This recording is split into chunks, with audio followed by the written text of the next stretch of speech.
வணக்கம். நம்ம இன்னைக்கு யூனிட் 9 தமிழ்நாடு அட்மினிஸ்ட்ரேஷன் சம்பந்தமாக நம்ம இன்னைக்கு என்ன பார்க்க போகிறோம், என்ன நியூஸ் பார்க்க போகிறோம் அப்படின்னா, திறனறிவு தேர்வு திட்டம். திறனறிவு தேர்வு திட்டம் அப்படின்னு ஒரு புது திட்டம், திறனறிவு தேர்வு திட்டம். இது என்ன அப்படின்னா, 1000 அரசு பள்ளி மாணவர்களை முதன்மை கல்வி நிறுவனங்களில் படிக்க ஊக்குவிக்கும் திட்டம் தான் திறனறிவு தேர்வு திட்டம். அதாவது திறனறிவு தேர்வு திட்டம் 1000 government school students receive guidance in primary institution for their higher education. Okay, நம்மளுக்கெல்லாம் தெரியும், நம்மளோட சிஎம் சார் வந்து பார்த்தீங்கன்னா அனைவருக்கும் ஐஐடி மெட்ராஸ் அப்படின்னு ஒரு ஸ்கீம் வந்து கொடுத்துருந்தாங்க. அனைவருக்கும் ஐஐடி மெட்ராஸ் அப்படின்னு சொன்னாங்க.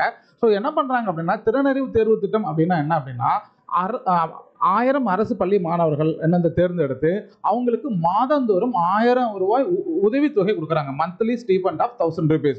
ஸோ இவங்களெல்லாம் என்ன பண்ணுறாங்க அப்படின்னா, ஸோ இவங்களுக்கு வந்து நல்ல எஜுகேஷன் கொடுத்து அதுக்கான அந்த என்ட்ரன்ஸ் டெஸ்ட்லாம் வச்சு அவங்கள வந்து என்ன பண்ணாங்க, அந்த ஐஐடி மெட்ராஸில் வந்து படிக்க வச்சு என்ட்ரன்ஸில் ஜெயிக்க வைக்கிற திட்டம் தான் திறனறிவு தேர்வு திட்டம். இப்போ நீட் வந்து ஃபோக்கஸ் கொடுக்குறாங்க பார்த்தீங்களா, அதாவது 11th 12th ஸ்டூடெண்ட்ஸ்லாம் பார்த்தீங்கன்னா நீட்டில் வந்து சேரதுக்கு ஃபோக்கஸ் கொடுக்குற மாதிரி இங்கே வந்து அனைவருக்கும் ஐஐடி மெட்ராஸில் வந்து பார்த்தீங்கன்னா நம்ம தமிழ் மாணவர்கள் நிறைய பேர் பாஸ் பண்ணணும், படிக்கணும், அங்கே போய் சேர்ந்து படிக்கணும், அதுக்காக வந்தது தான் திறனறிவு தேர்வு திட்டம்.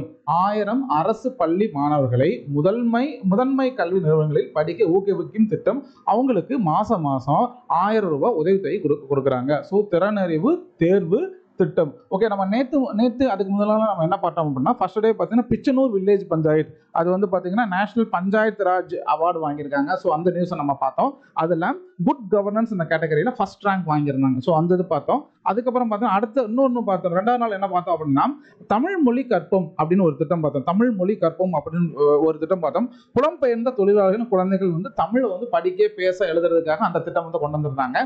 இன்னைக்கு திறனறிவு தேர்வு திட்டம். ஸோ அதெல்லாம் பார்த்தீங்கன்னா என்ன பண்ணாங்க, 1000 அரசு பள்ளி மாணவர்களுக்கு முதன்மை கல்வி நிறுவனங்களில் படிக்க ஊக்குவிக்கும் திட்டம். சரிங்களா? இதே மாதிரி யூனிட் 9 தமிழ்நாடு அட்மினிஸ்ட்ரேஷனுக்கு ஒரு புதிய ஒரு திட்டம் இல்லை ஒரு நியூஸ் அவார்டு அதோட நாளைக்கு நம்ம பார்க்கலாம். தேங்க்யூ.